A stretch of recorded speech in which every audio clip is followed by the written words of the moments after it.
Hi, guys. Happy Thursday. Welcome to the Healing Hour. Hopefully, let me see if this is happening within the LinkedIn Live, because if not, I want to get you guys the link. So just bear with me. Like I said, one woman show. Okay, I think it's good to go, and you could click from LinkedIn, but just shoot me a message if you're not getting it. You can also stream this live from my YouTube, and it's just youtube.com/at the at symbol timeless therapist, and you can catch it there. You guys know me. I need my water, I need my coffee. You probably can't see too much of it, but I'm ready for Valentine's Day. Got my hot pink on today. And anybody that's listened to me in the past knows the hot pink I wear when I need to feel empowered. And that is definitely today. We're going to get into information on grief. I'm going to share some personal information. And it's going to be really good stuff. So feel free to drop your messages in. I'm pretty sure I can see them in the chat. I will bring up my slide deck in a minute. I will do a check-in and then some deep breaths, and then I'll announce a few things and we'll get going. So I'm kind of feeling a lot of things today. I'm going to share more about that throughout the show, so I won't get into too much detail about that. Today, I did just get off a wonderful call with somebody, and we were talking about me finally getting some professional headshots done. So that's exciting for me. And so that's giving me a little bit of energy this morning. I also slept like a good 10 hours last night. There's a lot of reasons for that. And I've been feeling really drained, and it's been really draining being a therapist. In the last couple of weeks, there's a lot of fear and a lot of intensity going on in my psychotherapy clients, and that's been a lot to be a vessel to hold. So sleeping a bunch makes sense. I've been physically, mentally, and emotionally really drained in the last couple of weeks, a little bit more than usual. And so that's where that's at. Let me take 3 deep breaths. Take them with me if you want to ground yourself. And then I'll dive into a little bit more of why I'm talking about grief today and what I'm feeling from this moment. So again, in through your nose, out through your mouth. Try to make your inhale just as long as your exhale. Really elongate that exhale. That's what's going to give us that calming effect. So here we go. Number 1.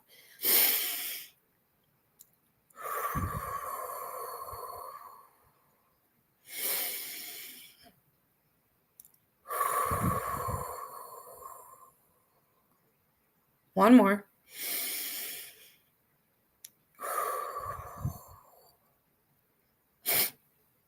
Okay, as always, that grounds me a little bit. I feel a little more connected to myself. If you're here, let me know. Say hello. Hi, Johan. Good to see you. I'm so happy to see you. Hi, Chasen. I'm so happy to see you guys. It always just warms my heart when my buddies come to support me. I appreciate you all so much. So let me know that you're here and how you're feeling today. If you want to drop your check-in in the chat, feel free. I am feeling a lot of things today. February is a very big and heavy month for me, with a lot of reminders of loved ones lost. And I'm going to be talking about that today. Several of my favorite loved ones are gone. Hello, I can't see your name, dear friend. I'm glad you love being in this space with me. Drop your name because it's just saying LinkedIn user to me. But I'm so happy to see you here. Thank you for joining me. It's Gary. Hi, Gary. Thank you for joining me. I can't see your name there, but Jason just let me know.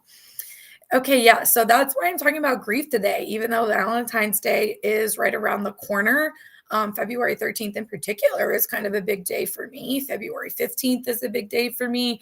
February 14th, not so much. So I like to talk about topics that maybe are not as popular or more difficult for people to talk about.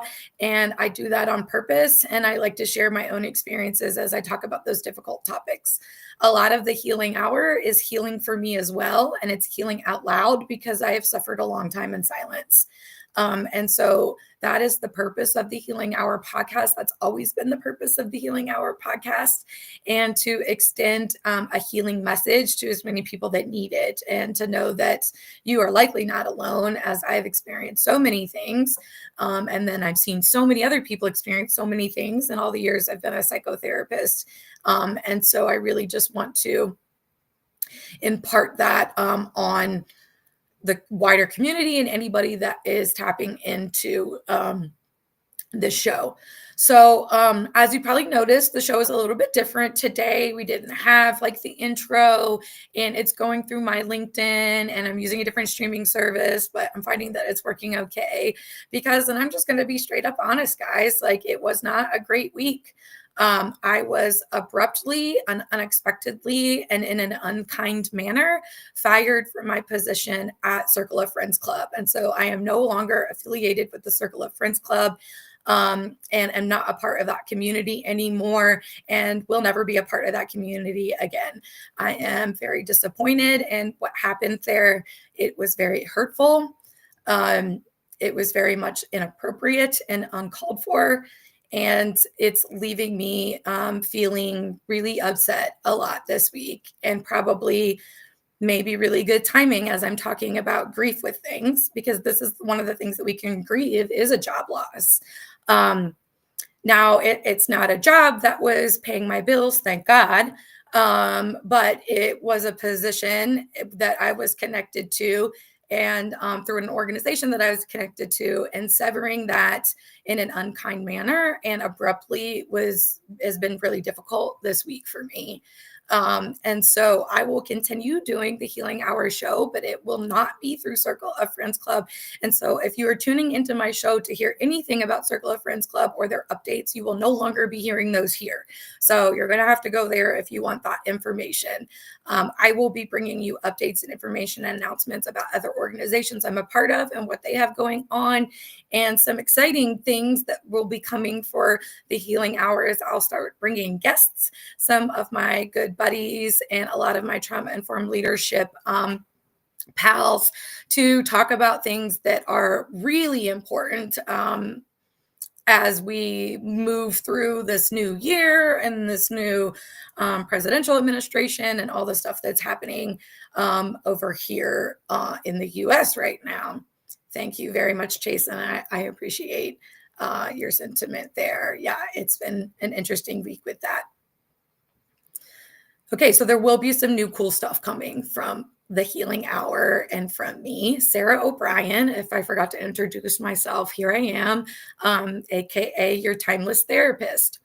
So get water when you need to, get coffee when you need to. I have my badass pink coffee cup. Let me just plug right now. It says badass because it's badass coffee, and badass coffee is delicious coffee. It's actually the coffee I have in my cup that I order and grind and make at home. I recommend their coffee. I love it. It's really good quality coffee, and it's not super expensive. So badass coffee. All right, let me pull up my slide deck. Give me just a moment as I'm doing two things at once. Okay, y'all gotta give me just one moment there. All right, yeah, look at that.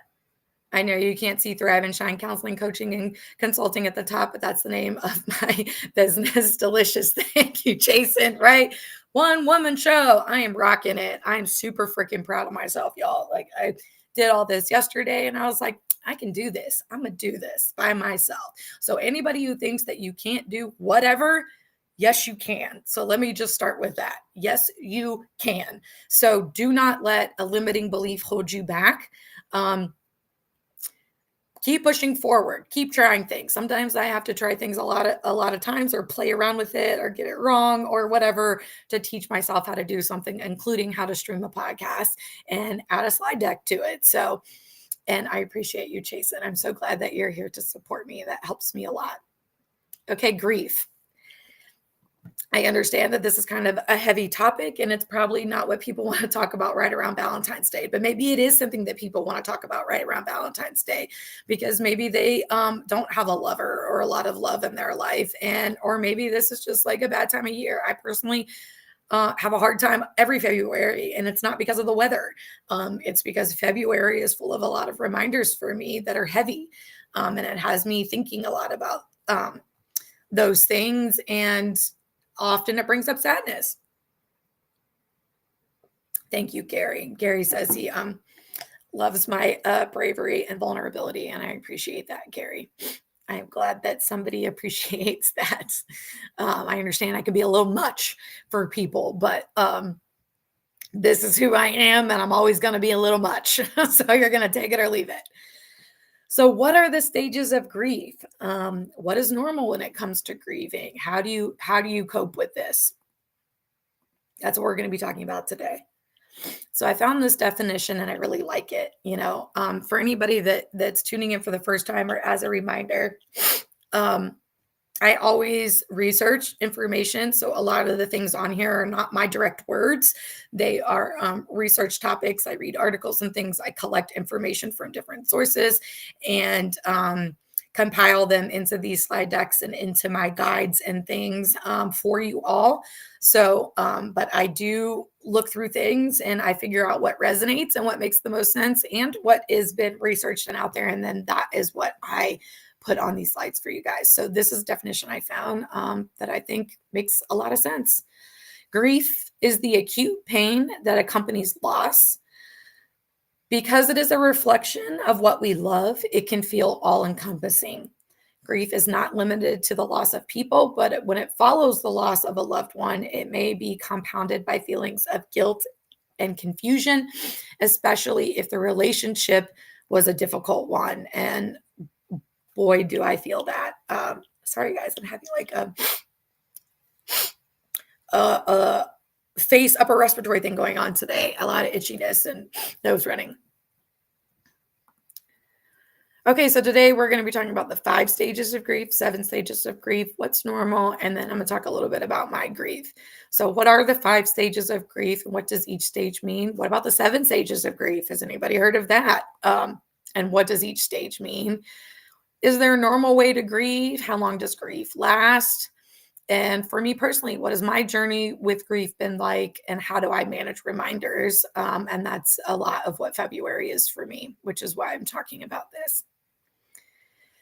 Okay, the 5 stages of grief, in the early part of it, the early information that we have on the stages of grief were the 5 stages of grief. And it's a framework that was introduced by Elizabeth Kubler-Ross, which you guys have maybe heard the name, in her book on death and dying, which was written in 1969, for anybody that didn't know. Yeah, long time ago. So that's where originally this came from. It was a framework introduced by her. Developed to help us make sense of what we're going through when we lose someone or something deeply important. Grief is a natural part of being a human. The knowledge of different stages has been around for over 50 years. So let's talk about it.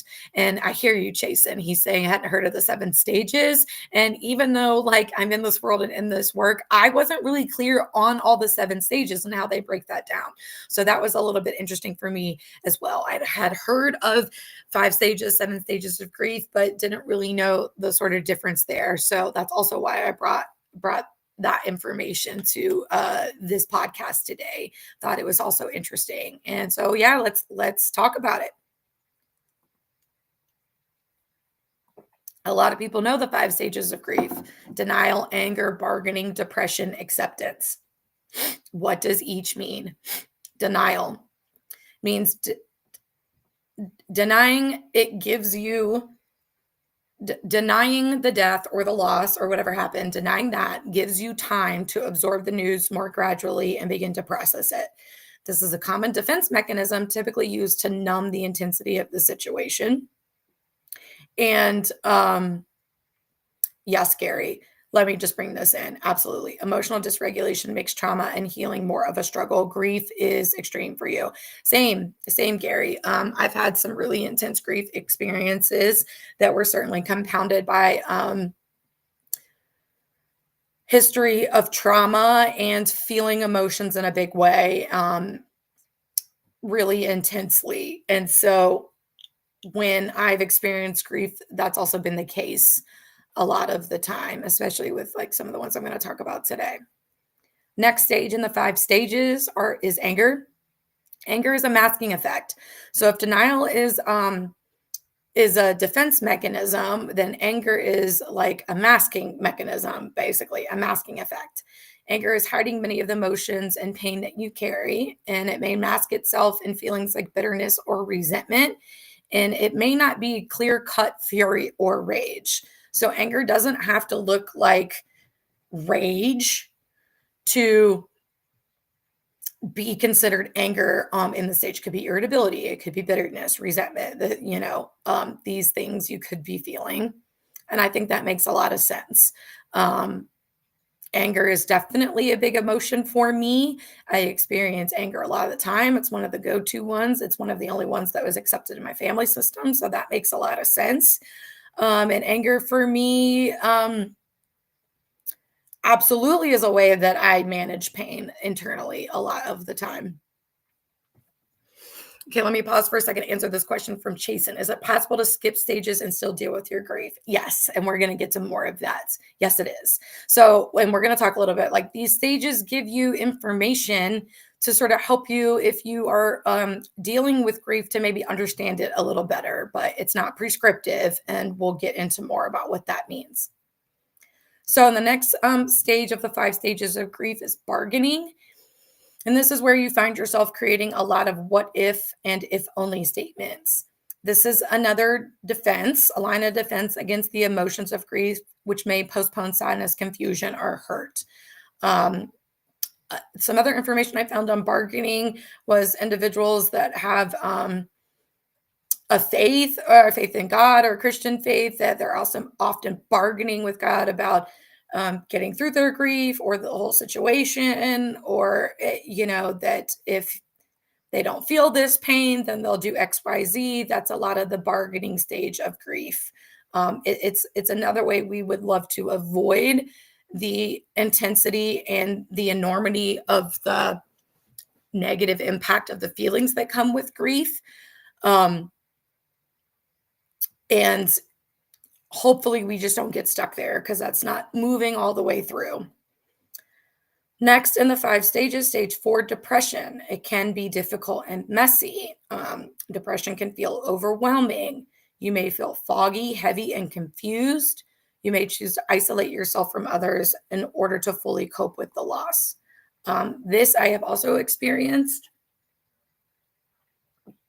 And I was in a depression for a while after the most significant loss that I experienced, which I'm going to talk about in a little bit. And I stayed in that grief cycle and that grief experience for at least 2 years. And so we're going to talk about timelines and things too, but there's no right or wrong there. And the depression is something I felt for a really long time in that 2-year sort of grief for me. Stage 5, acceptance. Acceptance is not necessarily a happy or uplifting stage. It doesn't mean you've moved past the grief or loss. It does, however, mean that you've accepted it and have come to understand what it means in your life now. Okay. 7 stages of grief. Stage 1 is shock and denial. Stage 2, pain and guilt. Stage 3, anger and bargaining. Stage 4, depression. Stage 5, the upward turn. Stage 6, reconstruction and working through. Stage 7, acceptance and hope. Gary is saying that he kind of aligns with me, and this anger is his strongest emotion. I feel that. He is always angry. It never goes away. It's been that way. I understand that, Gary, and it's a hard one. It can wreak havoc both internally and externally.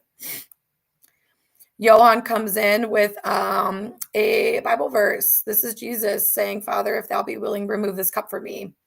Yeah, basically bargaining. Exactly. As he was going through the crucifixion, that's a great point, right? It's like, no, I don't really want to do this. I don't really want to go through this hardship. I don't really want to feel all this shit, right? And I've been there too. and had those conversations with God myself. Like, why is this happening? I do not want to be doing this. Is there an easier way through? Not necessarily. And in all the years, okay, so how old am I? It's been 21 years since the first like major loss that I experienced. So that's over half of my life. And bargaining definitely has been part of it because it sucks to go through this. Like nobody wants to feel this. And unfortunately, it's also a very natural and normal part of being a human. And sort of in the way that we can't avoid it. So, stage one of the 7 stages, shock and denial. Whereas in the 5 stages, the first one is just denial. I do really like this shock factor. It also depends on maybe how you lost your loved one. This could really be significant. And this is a state of disbelief and numbed feelings. Stage 2, pain and guilt. You may feel that the loss is unbearable and that you're making other people's lives harder because of your feelings and needs in the pain and the guilt.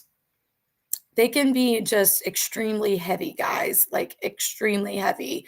This pain and guilt can make it hard to do day-to-day things, to engage with people in your typical ways.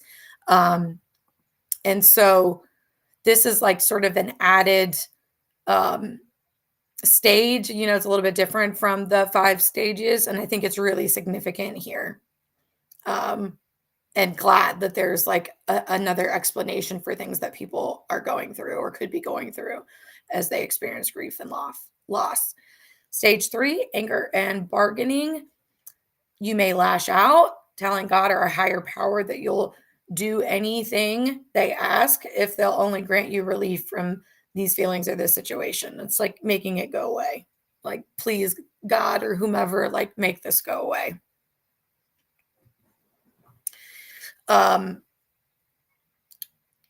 Next stage 4, depression, is the same as the other one. This may be a period of isolation and loneliness, as we talked about before, during which you process and reflect on the loss. And this I've also think was true in my 2 years of depression. There was a lot of this, a lot of wrestling with it, being really sad about it, trying to work through it. And so I resonate with this, as other people probably do as well. Let's see what this comment from Johan says. Johan says, sometimes grieving can be more tolerable when we have time to process the eventual loss. It is harder when a loss is unexpected because it also changes our routine in life, which requires us to adjust. Yes, an unexpected loss is a little bit harder to digest because we weren't expecting it, right?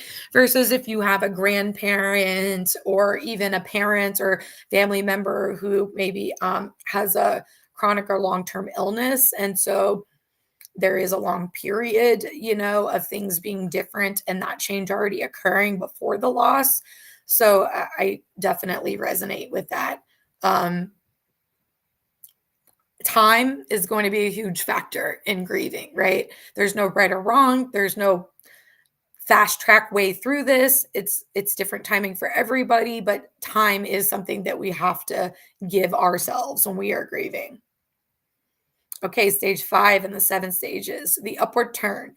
At this point, the stages of grief, like anger and pain, have died down, and you're left in a more calm and relaxed state.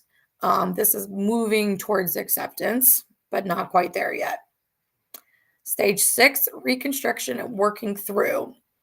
You can begin to put pieces of your life back together and move forward. I think this speaks a little bit to what Johan was saying in his comment, right? Like you can start to readjust to the routine that was disrupted with the loss, especially if it was unexpected. And so I resonate with this as well. And I was really glad to find like some more detailed information on these 7 stages because they're meant to help us understand what we're going through, not as a prescription for how we're going to go through it, but just to help us understand what we're experiencing. And then the final stage in the 7 stages is acceptance and hope. This is a very gradual acceptance of a new way of life and feeling a possibility for the future. And these seven feel like a little bit more encompassing to me and complete. Different kinds of losses, though, may evoke different experiences with the stages of grief. And different kinds of losses may mean it looks more like the five stages of grief and not the seven stages of grief. And so let's keep that in mind. Again, it's not a prescription. Johan speaking a little bit to this, even at work, at a workplace, knowing you could be fired because of A, B, or C, as opposed to being unexpectedly fired. Yeah, which is also a loss that we're talking about. And things that are unexpected definitely have quite a big impact. And it's hard to sort of find your grounding again, find your footing again, because you weren't expecting it, because it really threw you off your axis. And so part of the grief is also writing yourself back onto your axis and figuring out how to move forward. Is it normal? I came across like several things, and I want to kind of break it down. Grief is a natural emotion to experience when you're going through a loss. It's normal to experience grief, and no one is immune. At some point in your human life, you are going to experience the loss of something. If you are here long enough, you will experience a loss, maybe multiple. So we can't get away from it, guys. We might as well be talking about it, learn about it, how to help ourselves and the people around us through it better, or at least support them while they're moving through it, because we're all going to come up against this at some point.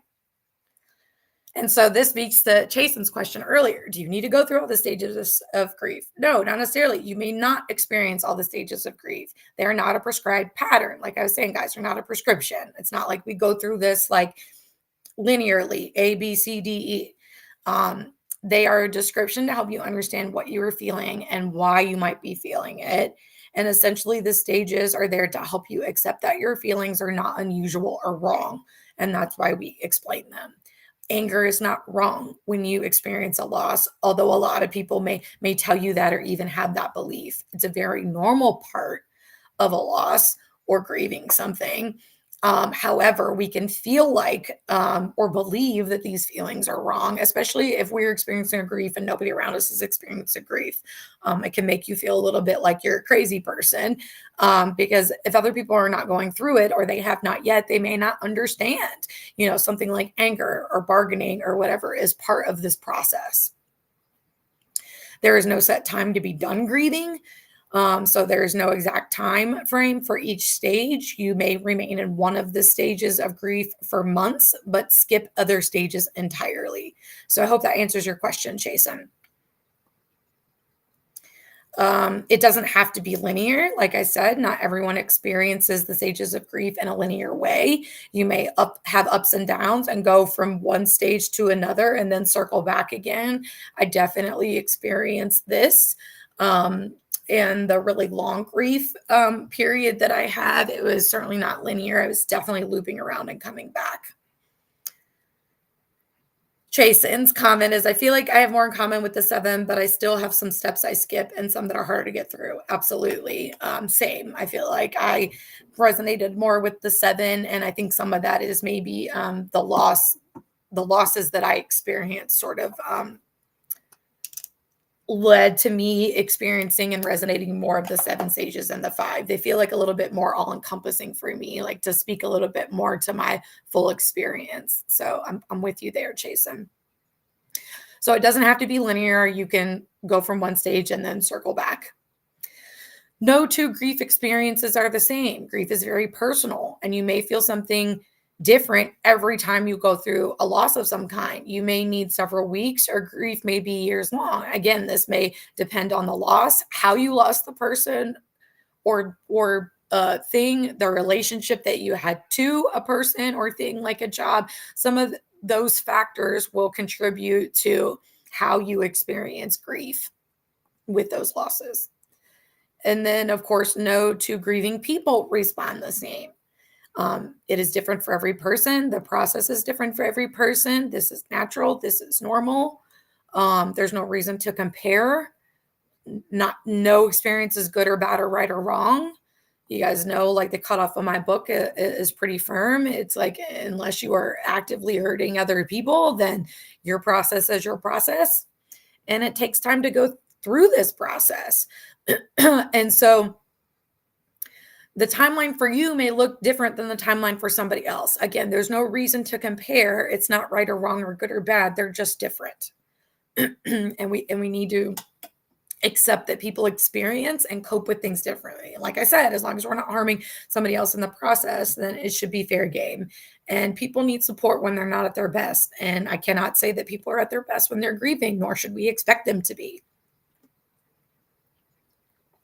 So having compassion for people in this space, recognizing or at least considering out of curiosity somebody's anger may be a result of a recent loss, and to not take it personally. Things like that can help us be better for each other in the spaces when we can't show up as our best self. And there have been many times I have not been able to show up as my best self. And somebody has been there just to support me anyways. Mostly my best friend, Kelly. Shout out to her. She probably doesn't want me to shout her out, but she's my lifeline in a lot of ways. And I love her and I appreciate her. And she has been with me through pretty much every grief and loss experience I have had in the last 21 years. And I have certainly been very ugly versions of myself in this space. Okay, let me talk a little bit about my personal grief and the different processes for me. And these are deaths of people very close to me.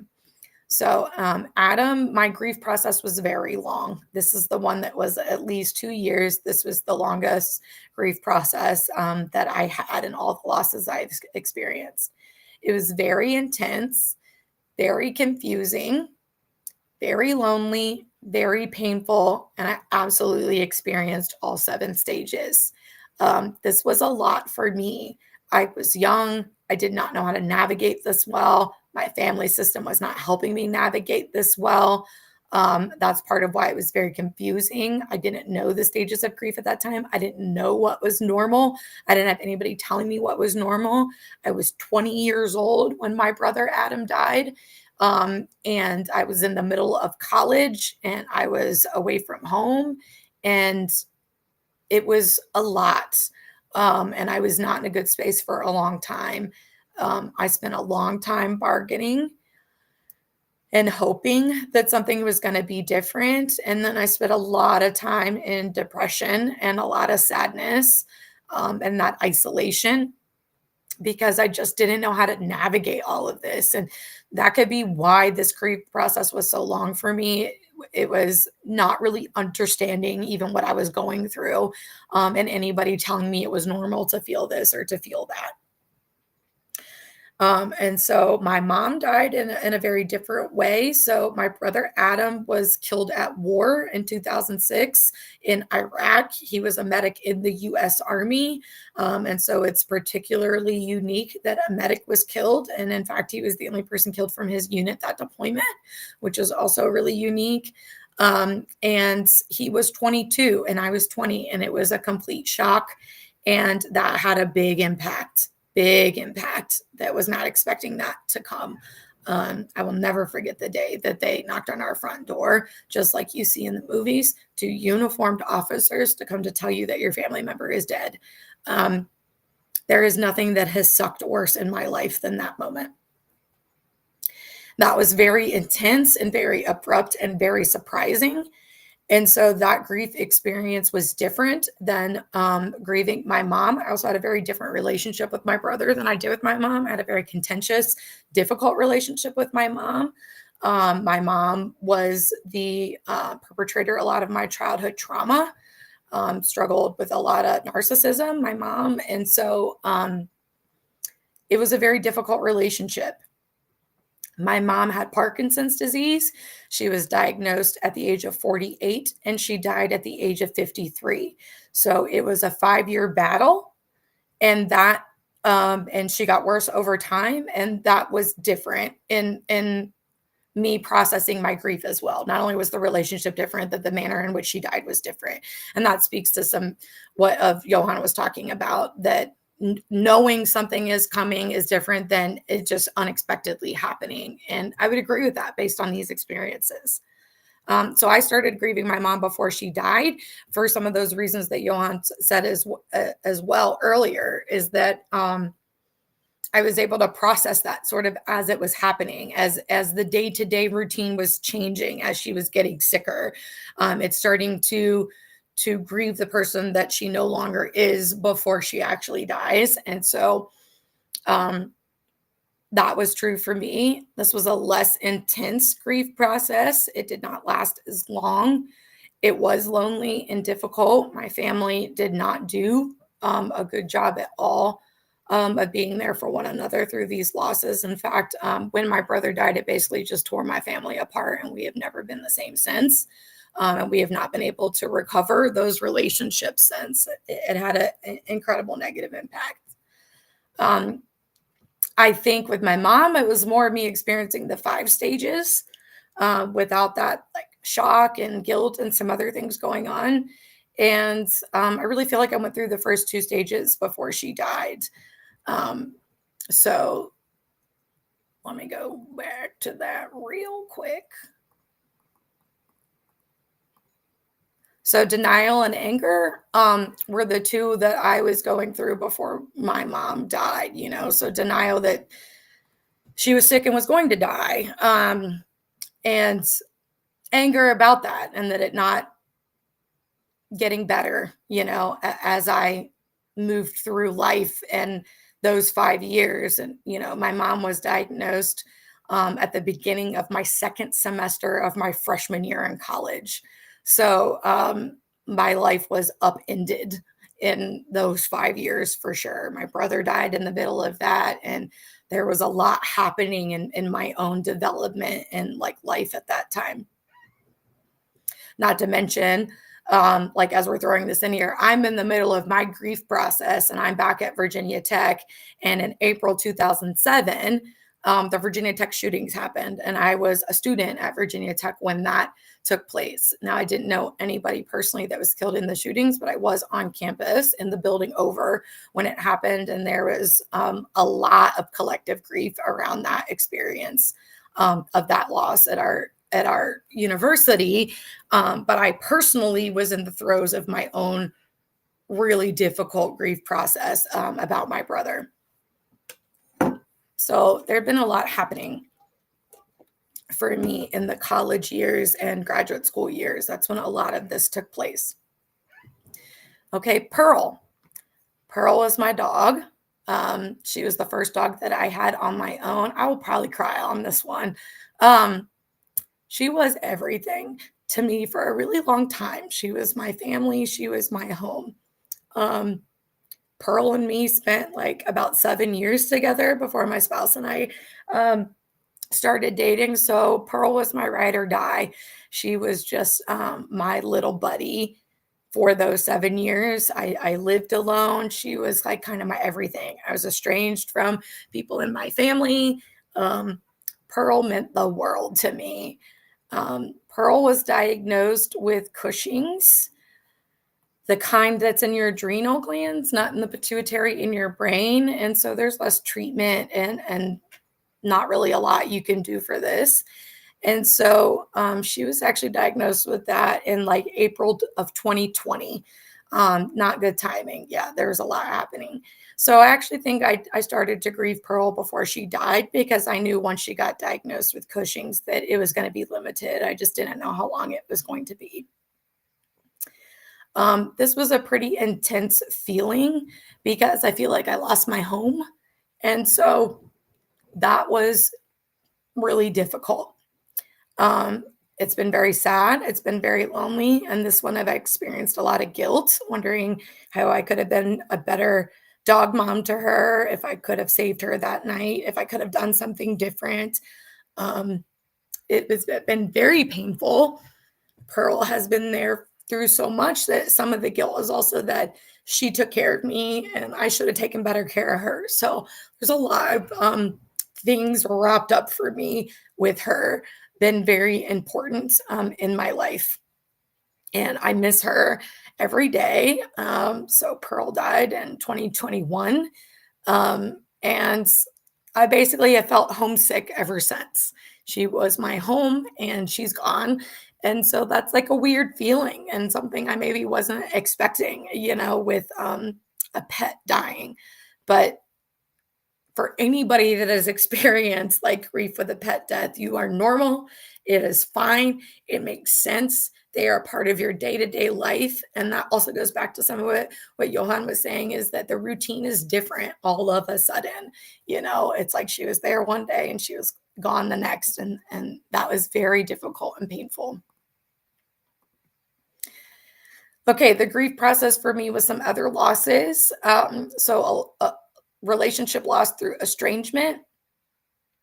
I'm estranged from many of my family members. If you've heard me on talks before, on podcasts before, my childhood trauma is rooted in my family system. And so I'm estranged from many of my family members because they are just not healthy people. And it's not healthy for me to have a relationship with them. So I do not. So estrangement is a unique kind of loss in that the person is not dead, but you are grieving the loss of a person who is still alive. And it's a really weird experience.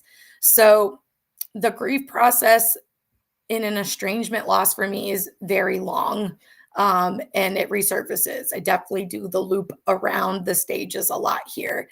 What I am really referring to this estrangement is I'm estranged from my dad. And this was really, really painful for me. Probably more painful than actually losing my mom to death. And that's just where things are in my life and in my relationships. So this has been very long grief process, and it tends to resurface. Like it'll go dormant and I really won't be in any of the grief stages, and then it'll kind of resurface again. It's been very intense, very confusing, very lonely, very painful. A lot of that back and forth, like I said, in the stages. And then there's been a unique self-loathing stage for anybody that has had to choose estrangement for their own mental health and wellness. It's complicated. And so there have been a lot of feelings and thoughts directed at me for making that choice, even though it is better for my nervous system and my mental and physical health. And I could talk about all the mental and physical health issues I experienced as a result of trying to participate in this relationship, and then how they have gone away since I am no longer choosing to participate in that relationship. But it does not mean that it has been easy. It is not. And for anybody that is estranged from anybody in their family, particularly a parent, give them a hug when you see them, because that was not an easy decision. It is not easy. It's not one and done. And it has happened after a long time of being hurt by somebody that we end up getting to that place. I've also experienced like loss and grief through betrayal in relationships.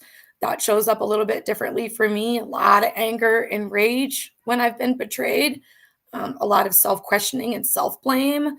A lot of my stuff gets turned inward. You guys have heard me talk about being a perfectionist, and this is some of that. Like I don't, somehow I feel like it's my fault that I got betrayed. Like that's wrapped up in my grief process. And so that becomes very difficult in trying to sort things out and my feelings and the whole situation. To have grief and loss via betrayal is very painful. It's been lonely and confusing. I often feel like stuck in the grief, or stuck in the feeling, or stuck in a certain stage. And this type of loss and pain has reinforced faulty core beliefs of mine, which has made the process more complicated. There's a lot to sort of tease out between trauma responses and activations and grief stages in this type of loss with betrayal. And I've had betrayal in many relationships. I've experienced betrayal in many relationships, including family relationships. And that's sort of what I'm referring to, all encompassing there. I've also experienced a loss via suicide. So this was actually the first significant loss that I experienced in my life. I was 18 years old and a senior in high school. And since I was like a sophomore in high school, I'd worked at this mom and pop Italian restaurant in my very tiny hometown. Everybody knew them. This was like one of two restaurants like we had in the county. Um, my brother had worked at this same uh, um, Italian restaurant. Actually, my spouse did as well. That's where we first met. So a lot goes back. I ended up working at this place for 7 years when I came home on college breaks. And so it's a mom and pop place, right? So it was really close to the owners. And one of the owners, the wife, it was a couple. Completed suicide when I was a senior in high school. And I'm from the smallest town in Virginia, y'all. I'm not going to tell you, but you can look it up. I'm from the smallest county in Virginia. And so when something like this happens, it's like big news in that small town. And so there was a lot of fear and anxiety because she was missing for 9 days first. And that was on the news. And so there was a lot happening there, a lot of disbelief and sadness that this is actually what happened. Distraction, confusion. I was really distracted at school. I remember my friends like asking me if I was okay, and teachers. It was just really difficult to navigate. I had a hard time coping. I had a hard time with offering or getting support. I had a lot of fear about how I would show up for my other boss, her spouse at the funeral. It was really overwhelming. And some of that was probably that this was my first significant loss. It was really traumatic. I hadn't like been to a funeral before. It was a lot of new for me, which is probably where a lot of the fear and anxiety came in. But I remember it was really impactful at the time. So I give you all these personal examples to let you know, like I'm one person who have experienced, death loss and these other losses, and going through the stages or having the process even looks different for me throughout different kinds of losses. And so the same is true for anybody else out there. It's not wrong or bad. And it's not right or good, it's neither. It's just your process. Try to be easy on yourself. Try to understand grief a little bit, maybe your grief, as I always, recommend. Get a therapist, get a journal, try to process what's happening. One thing we do know is that if you just avoid going through the grief process, whether you hit all the stages or not, but if you try to avoid it's just not going to go anywhere. It's going to resurface later. It's going to come out sideways, as I like to say, in ways that you're not expecting. And so we have to deal with this, guys. We have to deal with the pain that comes with loss. It's not fun. I know. It feels like shit. I know. I have been there and 100% felt that. And I don't still feel like that in a lot of ways because I've done my work to grieve these, and to feel the sadness and to feel the anger and the fear and the loneliness and the confusion and the guilt. And none of that is fun, guys. This was not fun. I was a mess. I was a mess for a long time with a lot of these things. Certainly not my best self, certainly not functioning at the level or capacity in which I would have wanted to. Wish I would have probably been kinder on myself or had known that a lot of these things were normal. Like I said, I did not have a good family system that supported me through these losses either. So there was a lot of like trial by fire, me just figuring things out in life as I was living them, which I'm sure many people can relate to. Okay, I would be remiss if I didn't show you who I loved and why February is really big for me. This is my brother Adam, a medic in the U.S. Army. He was born on February 28th, which is why part of why February is a lot for me. I remember that. Um, my mom was born on February 13th. Ironically, my grandmother, my mom's mom, died on February 13th. So that day is like a double whammy for me. That's today, guys.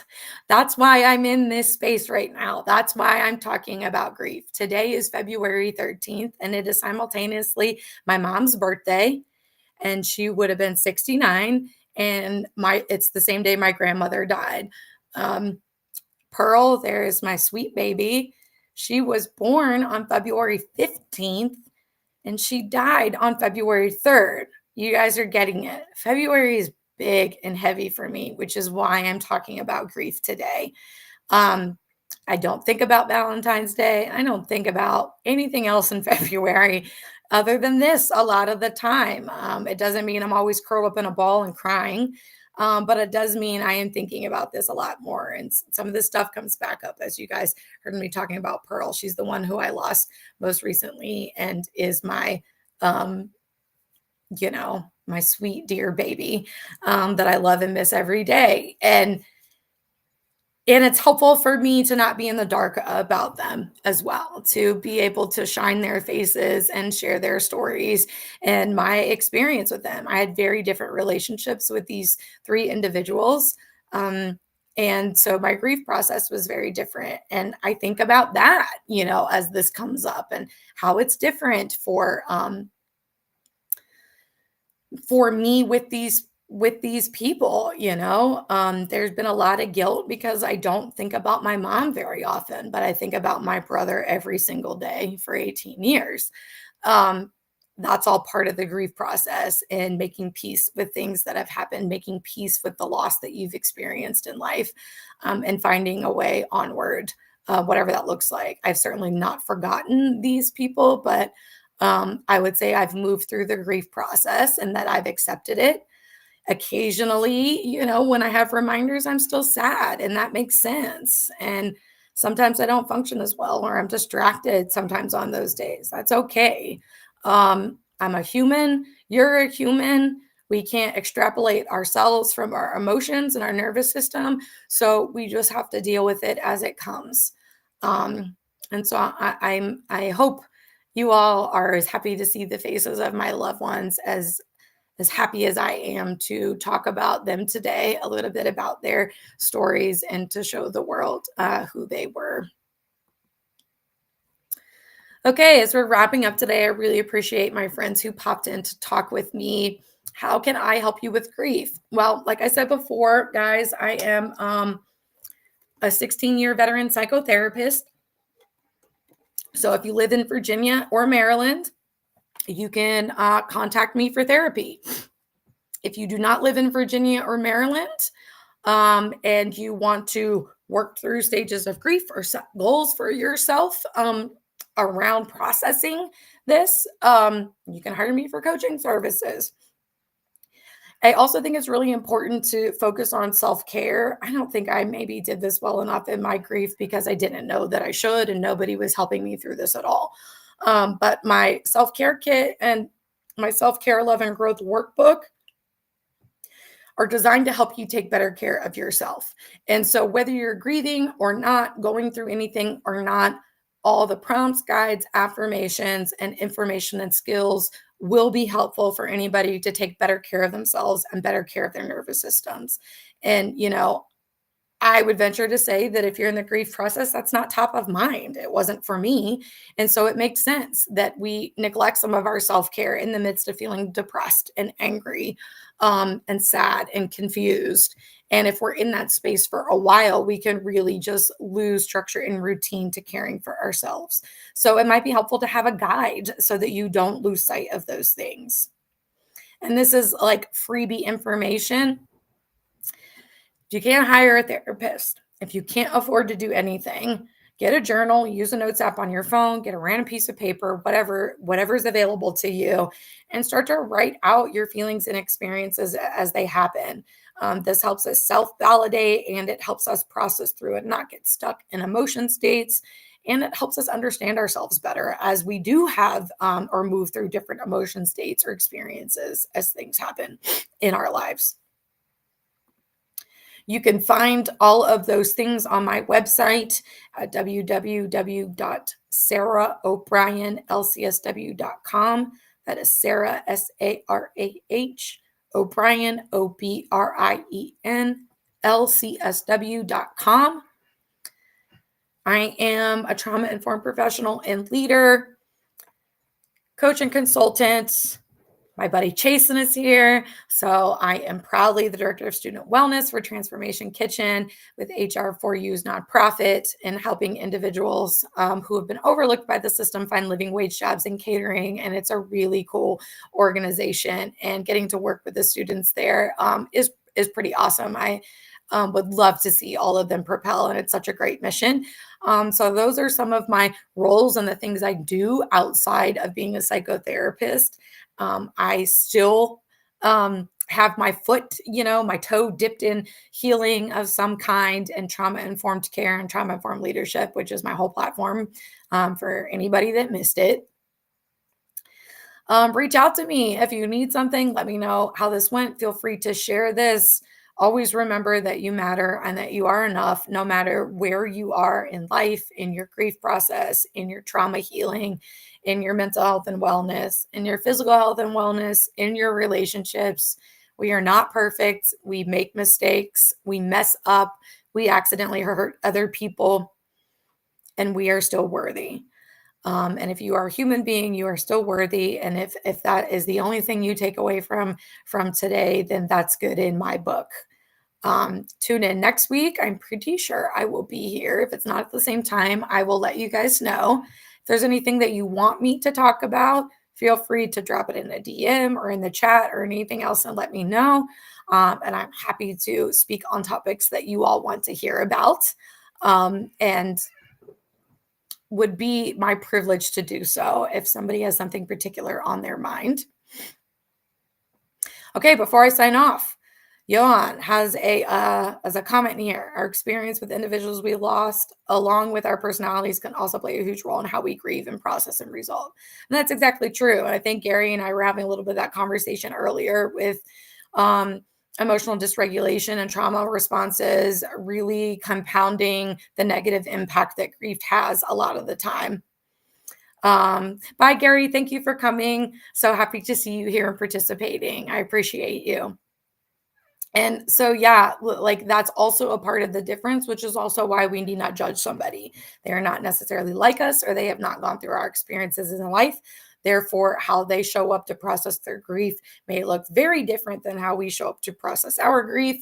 And there needs to be sensitivity for people's different experiences in the world, including with this. So take that with you.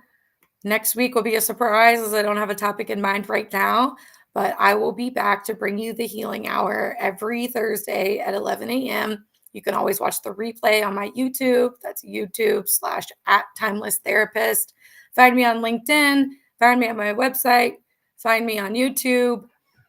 Drop a message. Let me know how this landed for you. If you shared it with somebody or if you learned something new, I would love to know that information. Take care of yourselves first and always. I'll see you guys.